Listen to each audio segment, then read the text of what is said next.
mess it up this time, so I am recording. Welcome to our CCNA 3 class. I'm going to share my screen over here and start off with, are there any questions about the class? Anything that you need to ask me? We've got roughly a month the class is over. And of course, that's the official end date of class. We could push it back a little bit if needed. I would love for everybody to be done on the official date that class is over, so I can accredit everyone and go from there.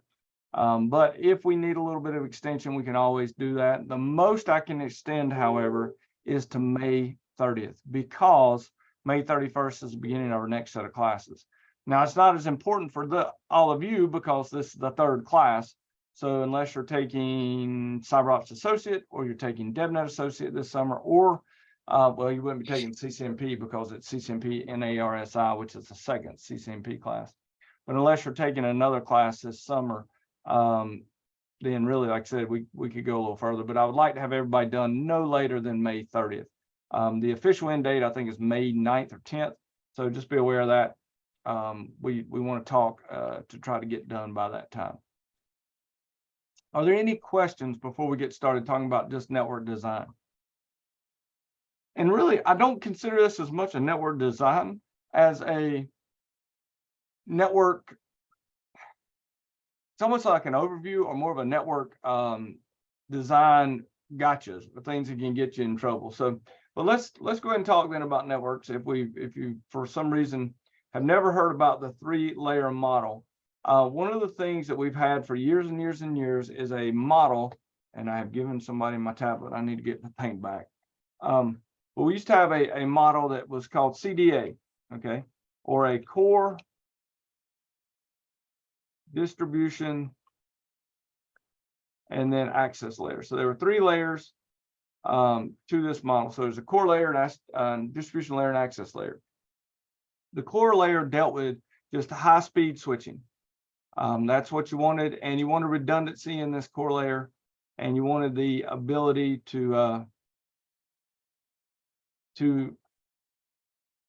go out of the network itself. We'll talk about Cisco's got an entirely different design that they've talked about now, but we'll look at these different layers here. Then you have the distribution layer. This is where you did more of your aggregation. It's where you applied security policies.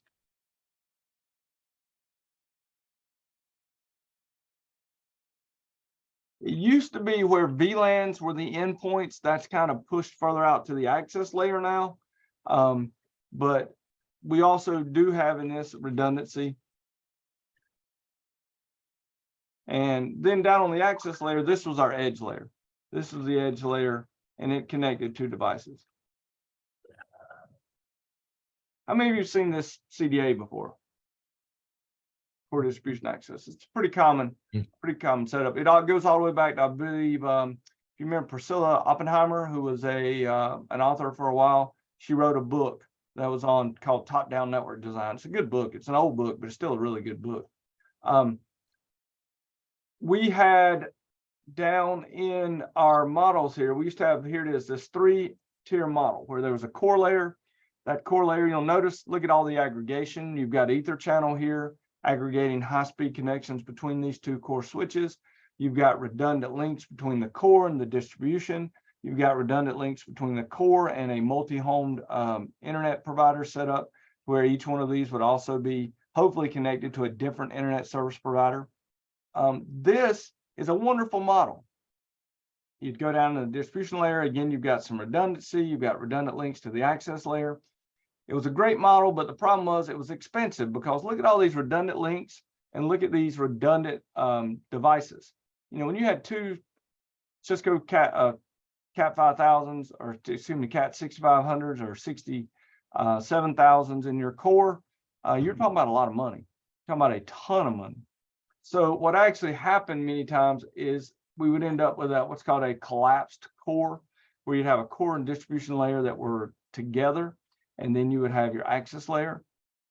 This whole design has also changed a great deal in that it used to be we would have layer 2 connectivity from this distribution and access layer up to the core. In other words, your VLANs would actually extend all the way into the core. That doesn't happen anymore. Now your VLANs stay inside the buildings, and the buildings themselves are IP ranges. And so we've actually kind of pushed layer 2 all the way out to the edge, as far out as we can get it, to make sure that we don't have spanning tree issues in the core. We're not moving spanning tree through the core.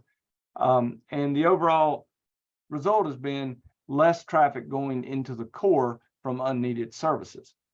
We also have the ability to do summarization so that our buildings become a single route or maybe 2 routes into our core. And we don't have to do all that craziness that is associated with layer 2 all the way into the core. The access layer is that layer with the network edge. It is the primary functions just to provide access to the network. You can do some security at the access layer, because obviously that's where port security would be. You also can do some quality of service. In fact, that's usually where things get tagged with quality of service, is at the access layer. Then those tags have to be maintained through the distribution and core layer. But it is mainly just how you connect to the network itself. The distribution layer is where you get into aggregating, taking layer 2 broadcast domains and creating layer 3 boundaries. So like at Stanley Community College, we have a distribution layer switch that's in our closet for this building. And at that particular distribution switch, everything becomes layer 3. When it leaves this building, it's all layer 3 packet. There's no layer 2 going across into our core, unless technically you say the VPN information that's being used for the wireless, but even that's at layer 3 instead of layer 2. In the distribution layer, we try to do intelligent routing and switching. We try to apply our security policies. We try to make sure that any quality of service items that are tagged at the access layer are maintained, and then also passed into the core itself. And then the core is high speed, low drag. So we really want the core to just provide the ability to deal with what we call fault isolation, or the ability to be redundant, and also just high speed connections into the core itself. Now, the core then could be connected to a server block. It could be connected to an internet access block. It could be connected to SAN storage blocks, all these things. But that is a basic way of looking at network design. So here is a 3-tier example. We've got our core at the management building. We've got these distributions out here in each of these buildings, and those distributions are connected to different access. This is exactly how Stanley Community College is doing it. Each one of our buildings has its own distribution switch, or switches, depending on how big the building is. And then those switches are connected to access layer switches that then provide connectivity for the individual host. And then everything, once it goes from the distribution into the main core. Now, typically when you see this core they're showing here, there would be more than one switch here. There would be multiple switches for redundancy. And you would want multiple links from each building into the core to ensure that you have the ability to get back to the core. Or what we've done here at Stanley is you may have a link from building B to building A, but also from building B to building D. In case the primary link from B to A gets cut, you can then route traffic through D. And same over here, you may take C down to F and F to E, and so on and so forth, so that you've got some redundant links in case primary links get cut. But everything that comes into the core in modern network design now is layer 3. It's not layer 2, which is important. Or you could have this design, which is a 2-tier example. And this is more of a single company in a single building. So you've got your core and distribution as one thing. And again, there would be multiple switches in that core. It would not be a single multi-layer core, right? Multi-layer switch in the core. There'd probably be 2 of them, or it could be a single switch. But that single switch would have redundant power supplies, redundant supervisor engines, redundancy built in every way you could possibly think of. There's a lot of debate on that, whether you should have 2 chassis versus redundancy. Most people say 2 chassis, and with those chassis being redundant. The problem becomes, what is the problem with extreme redundancy and extreme reliability? Can anybody provide for me the reason why not everybody does that on every single thing they build?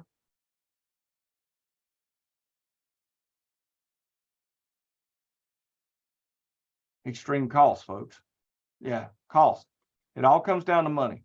We cannot have, you can have all the redundancy in the world, but every time you add redundancy, you add costs. So we have to be aware of that when we're building redundant networks. So here again, they're showing it to you. Now, this is the third time you've seen this on a slider in some way. I've taught you before, if you see it once, it's important. See it twice, it's on the module or the final exam. See it 3 times, it's on the CCNA. So I would expect to see this somewhere on the CCNA. Just because if you see it 3 times, normally that's when it shows up. So know the core distribution access layers and know their different functions. So what is a scalable network? It is a network that can expand without having to be completely redesigned. Now, that means you've designed the IP addressing schemes to allow for growth. You've designed the physical cabling of your network to allow for growth. You have the ability to do multiple links, so you can create things like Ether channel for aggregation. This also helps with redundancy, because Ether channel not only provides more speed, but it provides redundancy, because a single link in this can go down. You may have a scalable routing protocol. Remember, OSPF has the ability to do multi-area, and that's a way of keeping traffic inside a smaller area. So updates, route flaps, networks going down do not affect the entire inner network. And of course, we do have our wireless connectivity, and wireless connectivity is typical of the access layer. That is the access layer. We're connected via wireless access point for our access layer. So when we plan for redundancy, we try to make as many redundant links as we can afford within reason. We also need to know that obviously if you have this many redundant links right here, you better be running spanning tree.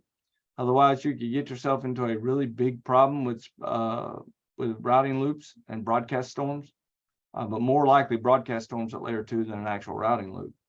But you need to have redundancy. You need to plan for redundancy. You need to build that into your network design. You want to reduce the failure domain size. So you'll notice here, if you have an edge router and this is how your network is designed, what happens if AP1 goes down? It only affects one user, right? But what happens if the edge router goes down? Everybody goes down. Now, how do we mitigate this? Well, it takes money. You got to put in 2 routers. And that's not always an option, folks. It may be instead of putting in 2 routers, we decide to put in a router that has 2 soup engines in it. It has multiple power supplies. It has redundancy built into the chassis of the router so that the router is redundant, not necessarily just 2 routers. The other issue here, obviously, there's only a single internet connection. But again, it all comes down to a balance. You've got to balance your budget versus what you want and need.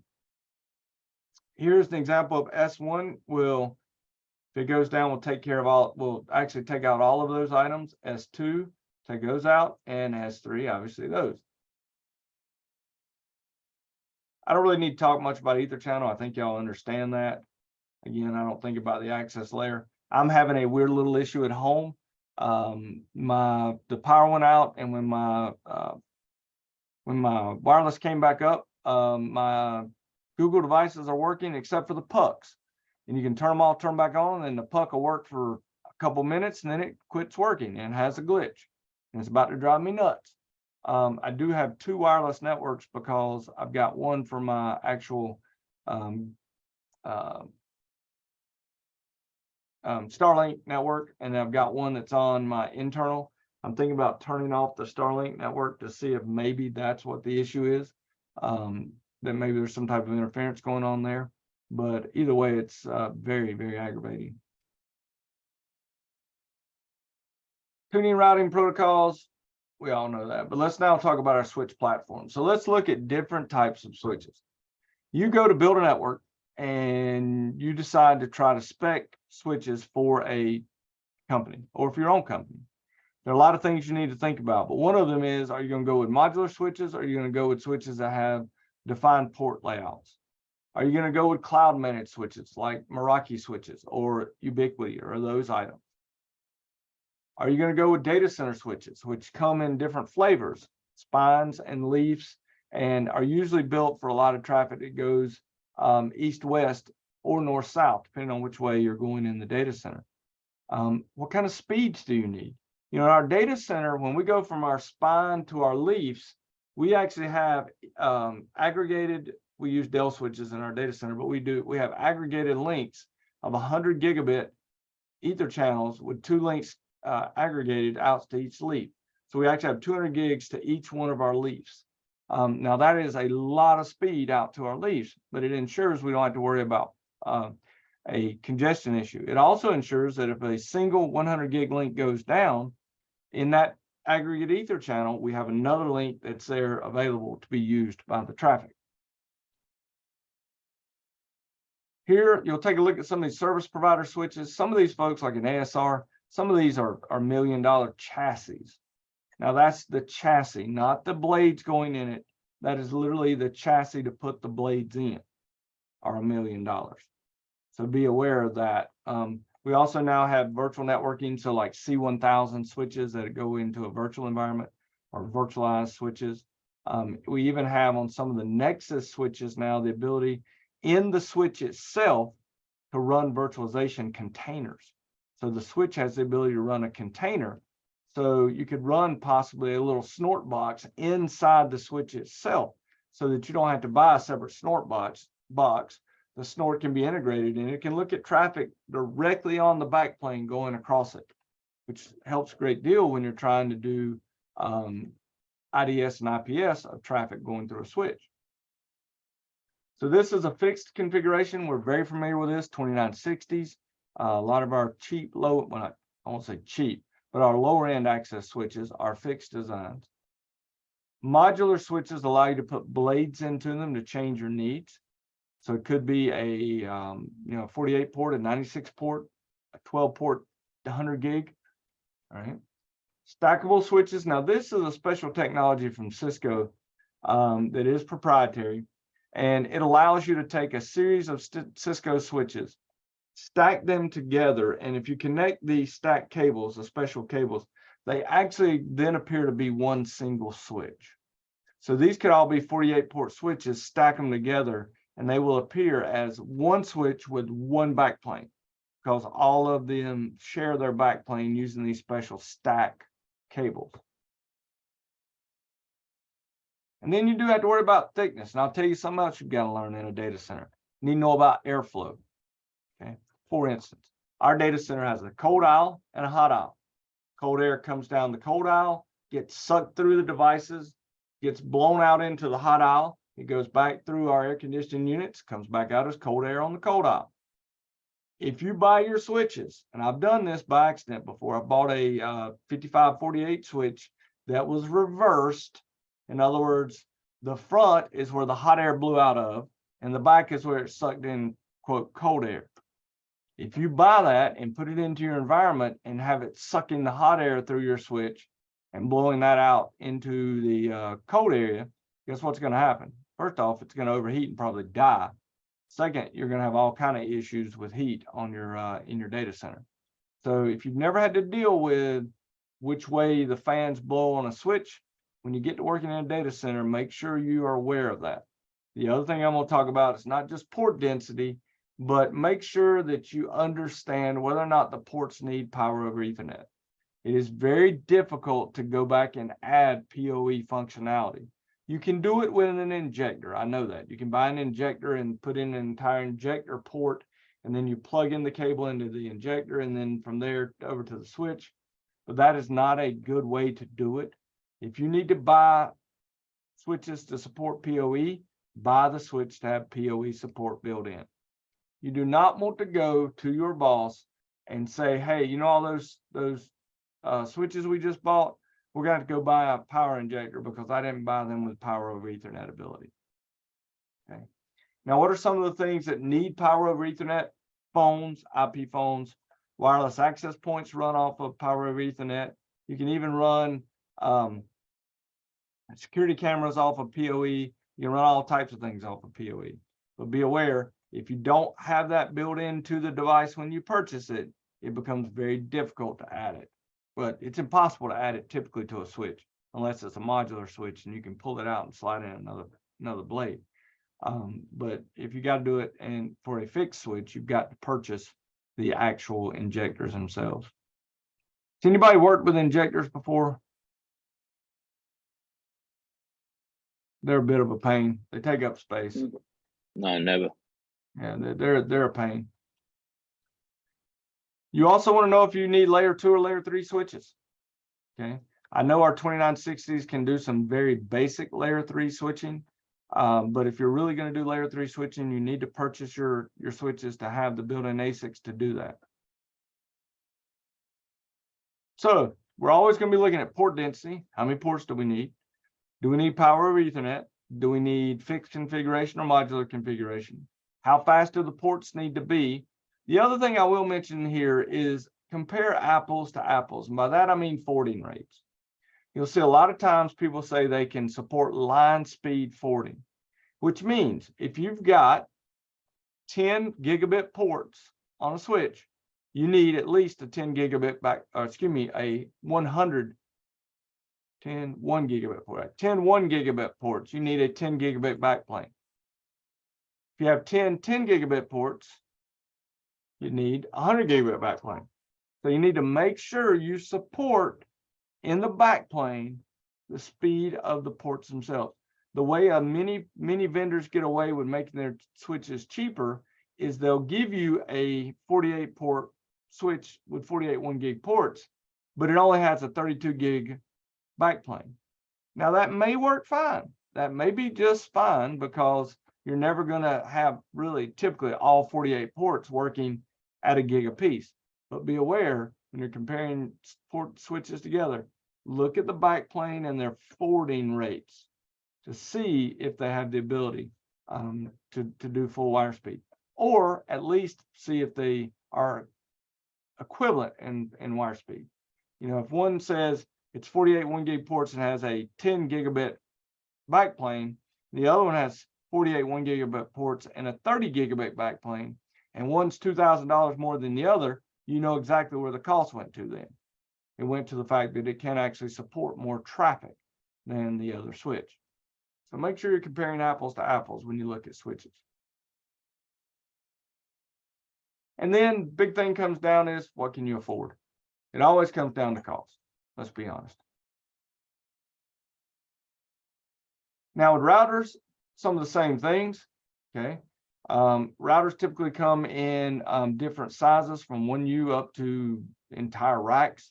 Branch routers are typically designed to be small, fast, but not highly capable. Edge routers start getting into, now that's not an edge router, that's an ASR 9000, which is literally designed for an ISP.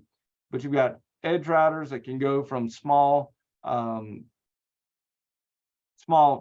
Nexus type switch / routers to the current versions of the 4000 and above series that we have. In fact, if I'm not mistaken, let me do something real quick. I want to pull something up. Let me look at something here. I think it just came out.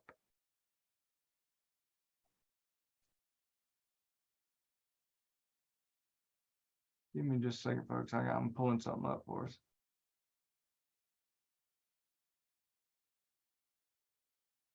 I think this just came out.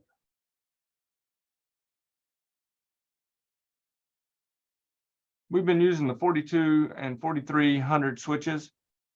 This literally just came out like a week ago, less than a week ago, or maybe 2 weeks ago. This is the new hardware listing for Cisco CSNA because the 4000 series is going, it's not going end of life. We've got 5 years of support on the 4000 series. So don't freak out.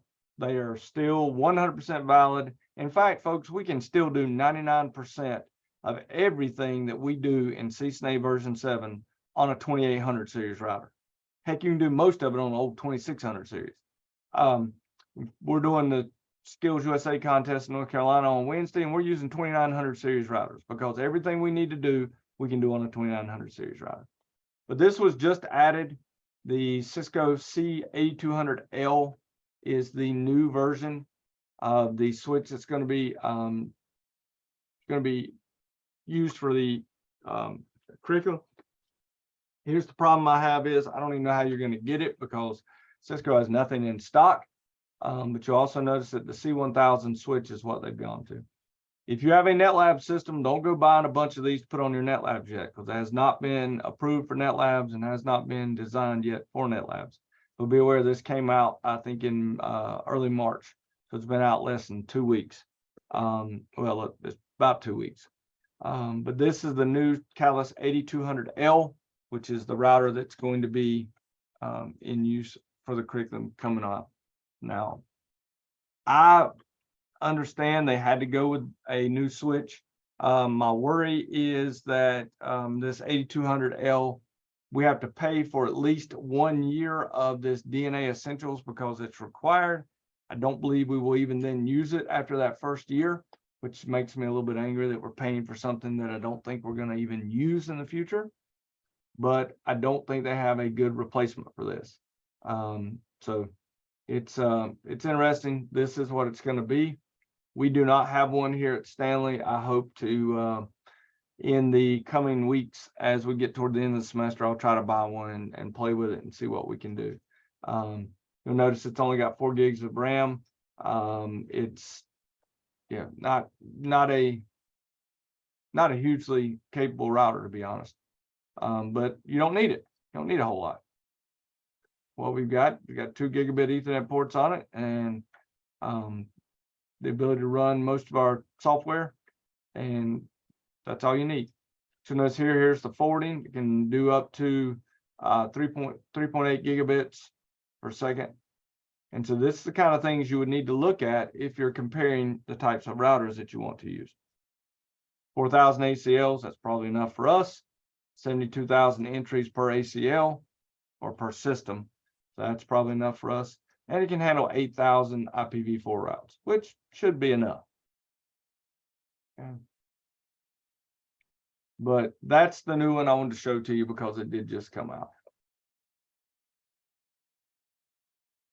Service provider routers, those are these huge big ones.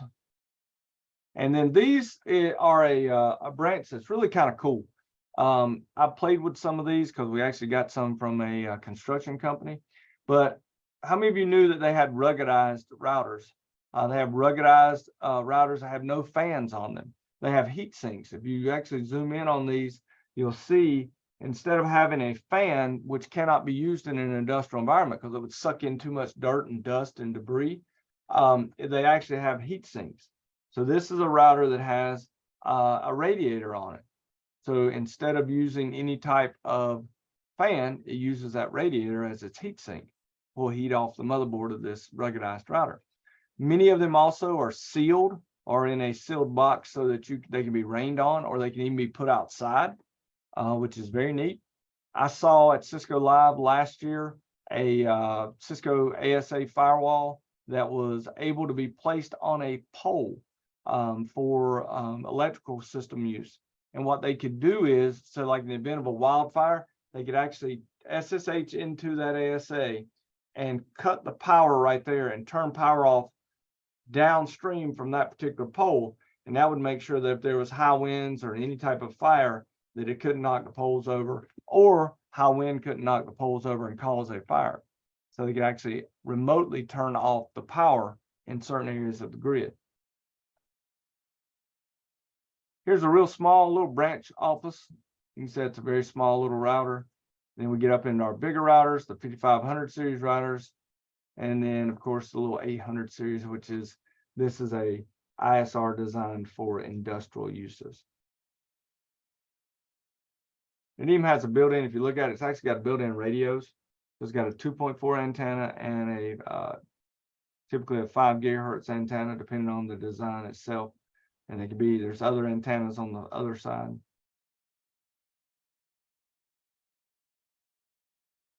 So when you go to buy your routers, make sure you buy them to fit the needs for your forwarding.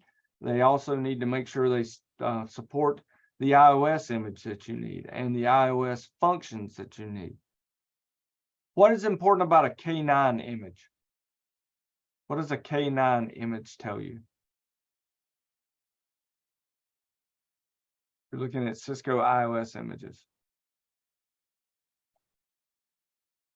security. Yep, exactly, Brian. That's exactly right. It tells you that that is a security image. You also, folks, one thing I will show you about inside of NetAcad, if you ever need to know, you can always go to all resources. You can go to program resources, and you can go to equipment information. And this is where equipment lists by curriculum are.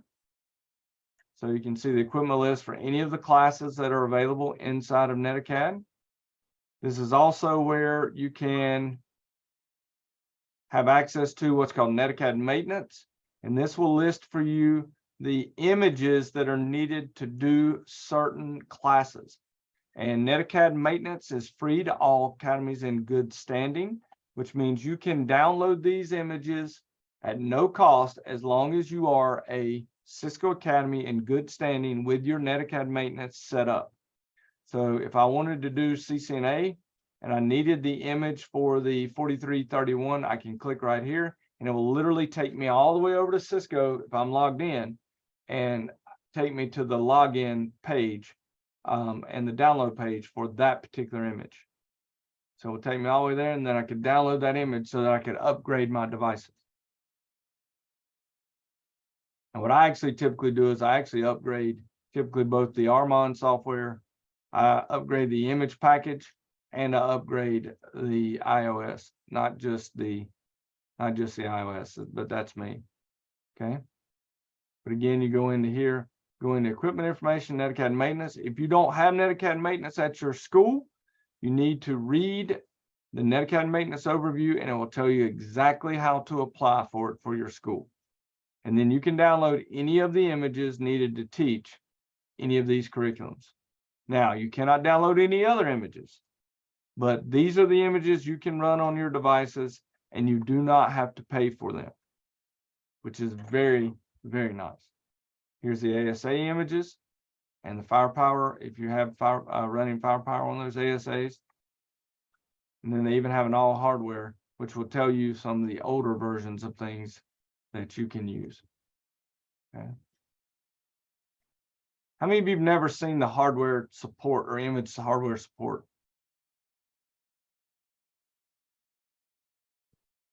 Very important you know where this is at, because you need to pick the right image for your devices.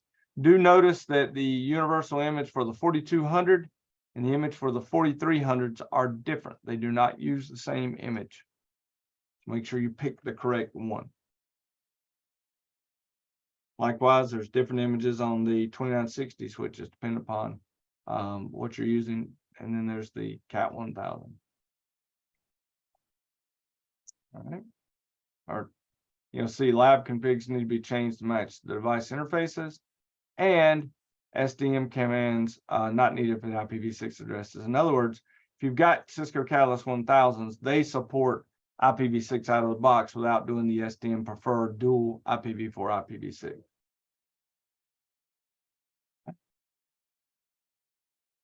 Questions? Okay.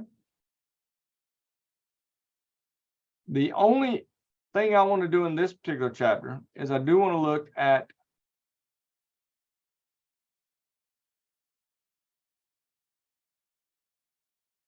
something we don't necessarily teach our students. Okay. We don't always troubleshoot. Oops. Keep hitting the wrong thing. Hold on. We talk about documentation, talk about making sure we have good documentation. But when it comes to actual troubleshooting, I always say that great troubleshooters are born, but good troubleshooters can be made. There are some people that just have a knack for troubleshooting. They have the ability to hold in their head vast amount of knowledge they've had over years of experience. They have the ability to make guesses based upon what they're seeing. But everybody can become a good troubleshooter by following a troubleshooting process. This method right here is probably one of the best I've seen, which is number one, gather symptoms. Figure out what's going on, what's changed, what happened. Here's another way of looking at it. Define the problem. What's wrong? Users can't access the internet. Well, what does that mean? Does that mean they can't access anything on the internet or their email's not working? So define the problem. Gather information about the problem. So here we're up here, we're going to gather information, gather symptoms, isolate where the problem is at, and implement a corrective action. So we're going to try to propose a hypothesis. In other words, I think it is X. The patch we put on the email system must have broken the one of the connectivity with an outside email head-end server. You try to fix it. If that fixes the problem, then document it. Can't tell you the number of times I fixed a problem and didn't write it down and had to redo the same steps over and over because I didn't do it. A good ticketing system will help your environment with that. If it doesn't fix the problem, though, you need to remove whatever fix you put on. You would be amazed the number of times people don't do that. And then they just keep adding to the problem. So if your fix doesn't fix it, remove that fix and then propose another solution. So we define the problem, we gather information on it, and what all is actually broken. We analyze that information using network documentation, using baselines, using information we've had from years of experience. Eliminate possible causes. Okay. Propose hypothesis. I think it's this. Test it and then solve the problem. Now, if it solves the problem, what's missing in this 7 steps is document the solution. You must document the solution. So if it solves it, solving the problem is not enough. Solve it and document it. That is a key point for all troubleshooting. How many of you actually take your students through this or teach them a defined thing? That is a really good comment. Simplify, simplify, simplify. Yep. Think about the simple solutions first. My question always is, what has changed? Great example, my wife's new car suddenly just started to where Android Auto wouldn't work. And my first question is, what did you do? Okay, probably not the best question for somebody that's married. Y'all all know that. But her answer was nothing. I was like, you sure you didn't change any settings? Nothing. No, I didn't do anything.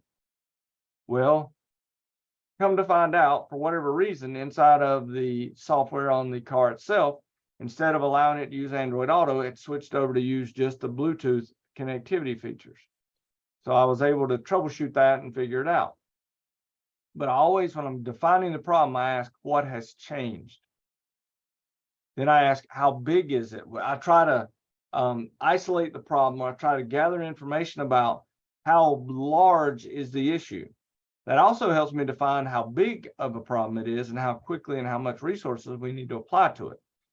Great example is this. If NetLabs has one pod that's having issues, that's not going to get escalated like nobody can access our NetLabs system. That's going to get escalated very quickly, and I'm going to have all hands on deck. So always think about that. And teaching folks a method for troubleshooting, teaching your students that is a huge, huge item to teach your students. You also need to take them through troubleshooting. We have added a troubleshooting contest to our Skills USA state contest. So this year will be the first time at the state level. There's a packet tracer they have to work through and find issues. Likewise, that's been something at the national level for years. There's been an actual hands-on troubleshooting issue that they had to fix. And that has been everything in the past from actual cabling issues up to and including routing table issues. So make sure you're teaching your students these. And this is something that I hear from employers all the time. We need people who can troubleshoot. You're not going to make great troubleshooters. Those, I firmly believe, those are born, but we can all make good troubleshooters. Do any of you have a troubleshooting process that you teach that's a little different?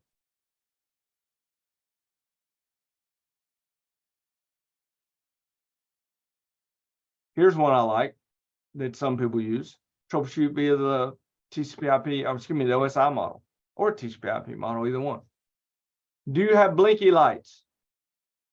Physical layer. Okay. Now, what you may do first is try to open up a web page. If that works, then you know everything's working up to the application layer. If that doesn't work, the next thing you might try is pinging your default gateway or pinging that same web page to see if it replies. Then you may keep coming down and say, I got blinky lights, the cable's plugged in. Can I ping my default gateway? I know layer 3 connectivity, at least in my local subnet's working.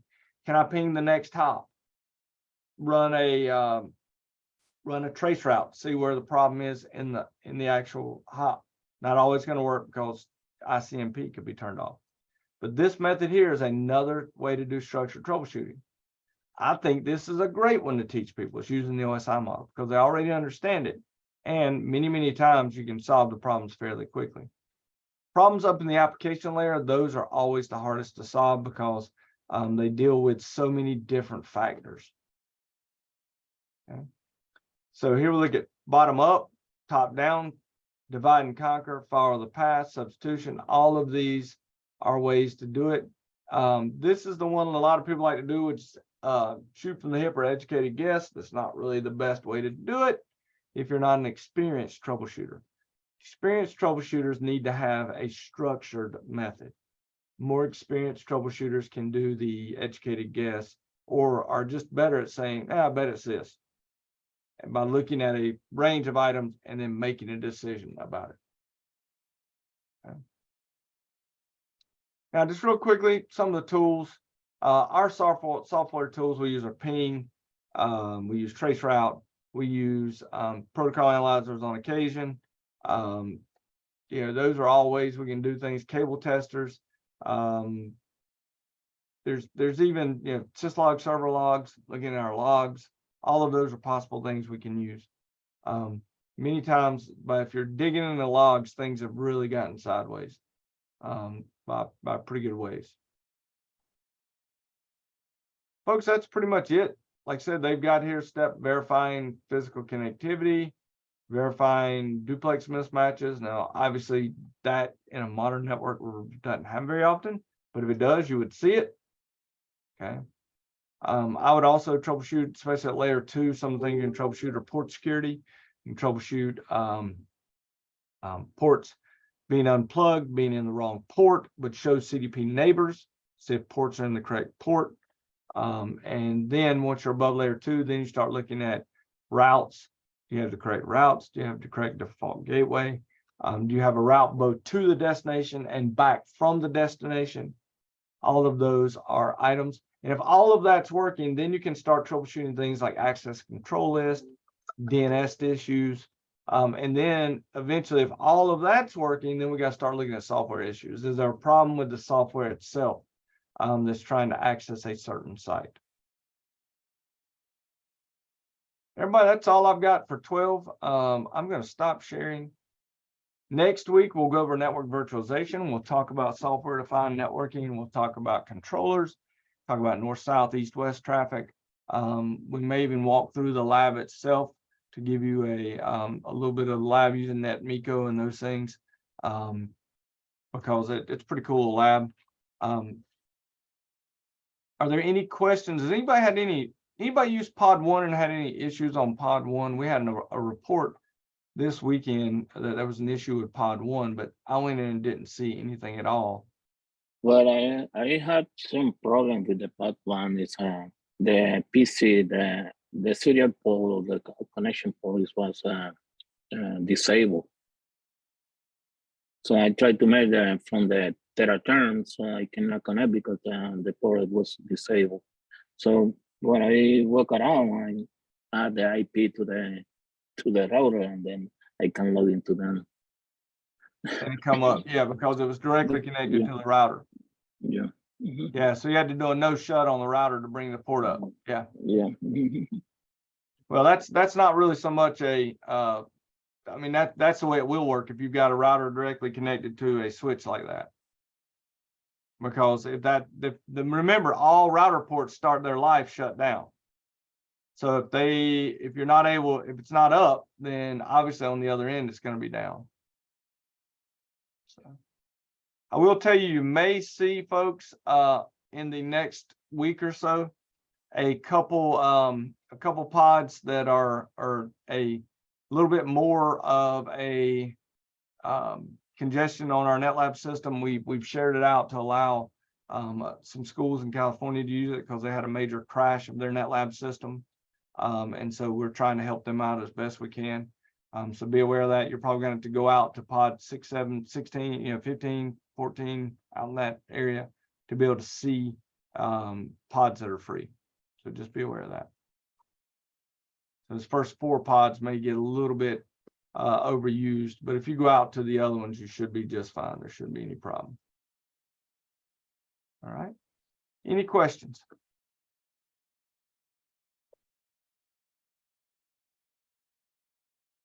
Okay, well, everybody, we will meet again next Monday. I will have this recording up. I'm going to stop the recording right now.